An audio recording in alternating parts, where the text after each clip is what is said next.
El siguiente tema que vamos a ver a continuación son las toxicodermias. Bien, vamos a definir a las toxicodermias como reacciones cutáneas producto de la interacción de la piel con algún fármaco. ¿Sí? Quiero que te quedes con esto principalmente. Interacción de la piel con algún fármaco, por eso son toxicodermias, ¿no? Por lo general, estos efectos cutáneos son efectos secundarios de estos fármacos, ¿no? Y pueden ir desde un espectro muy leve hasta un espectro muy grave. Como aquí ves en la imagen, hay una afectación de tipo mucoso y es lo que vamos a ver más adelante como el famoso síndrome de Stevens-Johnson.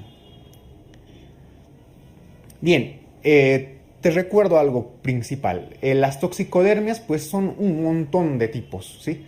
Pero lo que vamos a estudiar ahora es simplemente el tipo eritema multiforme. O sea, este espectro de toxicodermias, si quieres repasarlas de alguna forma, te sugiero que vayas al texto de Dermato, ¿no?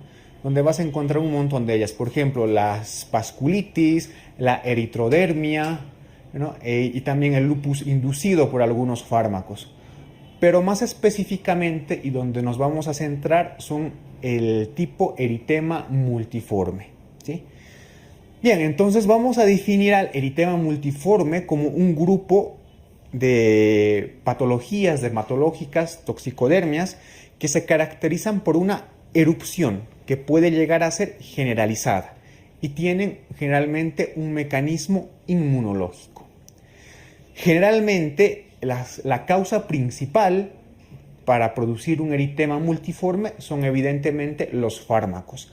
Y dentro de los fármacos, los principales son los AINES, las hidantoínas y algunos antiepilépticos y los antibióticos, principalmente las sulfamidas.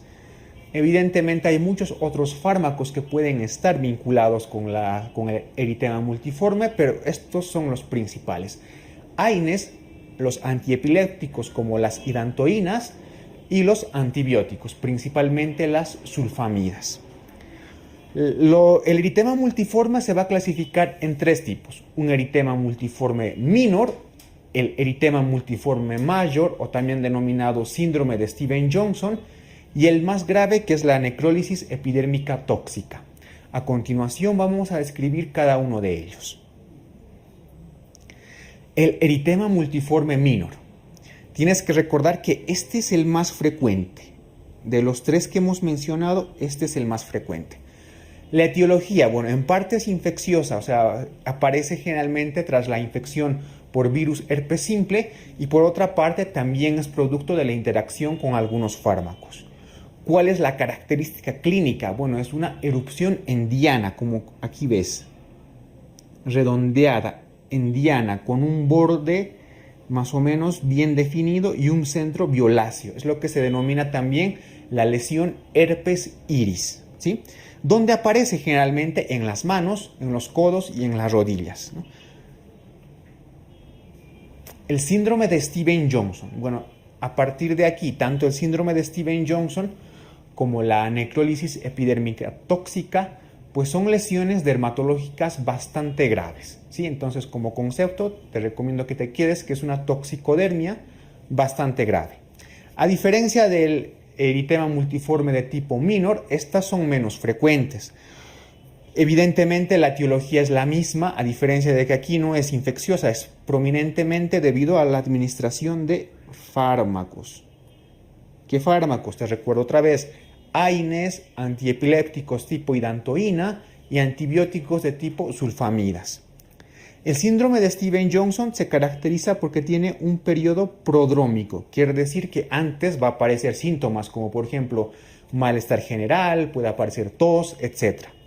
Después de este periodo prodrómico aparecen las lesiones dermatológicas, que se caracterizan por ser placas eritematosas, como aquí ves en esta imagen.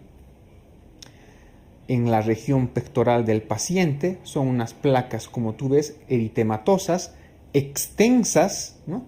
Y que algunas incluso tienden a la formación de ampollas.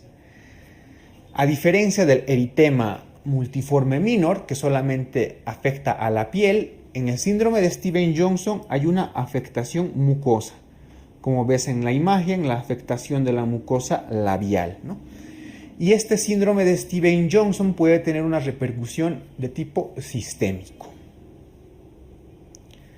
La necrólisis epidérmica tóxica. Bueno, esta es la peor, es realmente la más grave de las tres, ¿no?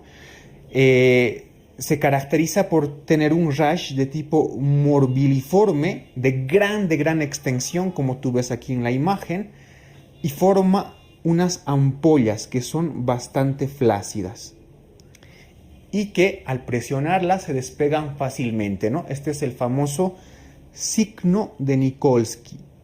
Esta necrólisis epidérmica tóxica tiene un signo de Nikolsky positivo. Por lo tanto, se produce una gran denudación de la piel, ¿sí?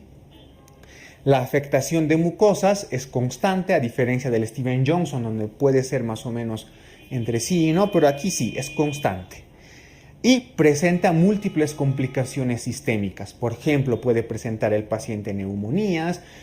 Evidentemente hay un balance hidroelectrolítico descompensado debido a que se pierde gran cantidad de dermis y epidermis, ¿no? Incluso puede haber hemorragias de tipo digestivo. Y recuerda que este tipo de la NET o la necrólisis epidérmica tóxica tiene una alta mortalidad. Como tú ves aquí en la imagen, pues parece un paciente gran quemado, ¿no? Pero en realidad no ha sufrido ninguna quemadura. Es una reacción toxicodérmica, ¿no? Y como ves, hay una afectación generalizada, ¿no? Unas ampollas grandes que se denudan fácilmente. Entonces, el tratamiento, como vamos a ver a continuación, es pues ese. Hay que tratar a estos pacientes como si fueran unos gran quemados. Bien, el tratamiento. Evidentemente, lo principal. Hay que retirar el fármaco causante de las reacciones, ¿sí?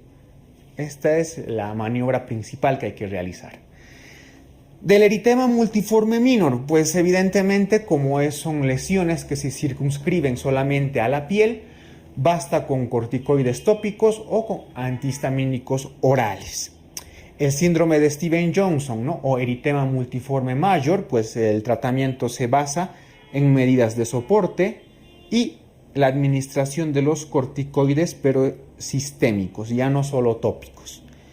La necrólisis epidérmica tóxica, que es la forma más grave, te había indicado que hay que tratarlo como si fuera un gran quemado. Entonces el tratamiento se realiza en unidad de quemados o unidad de cuidados intensivos.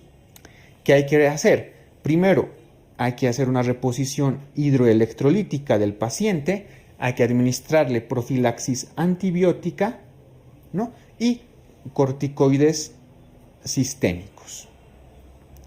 Entonces, esas son las características principales de los distintos tipos de eritema multiforme.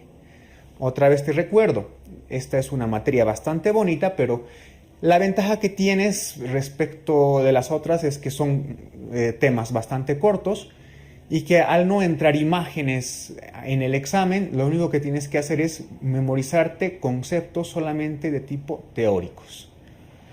Eso es todo, me despido y hasta la siguiente.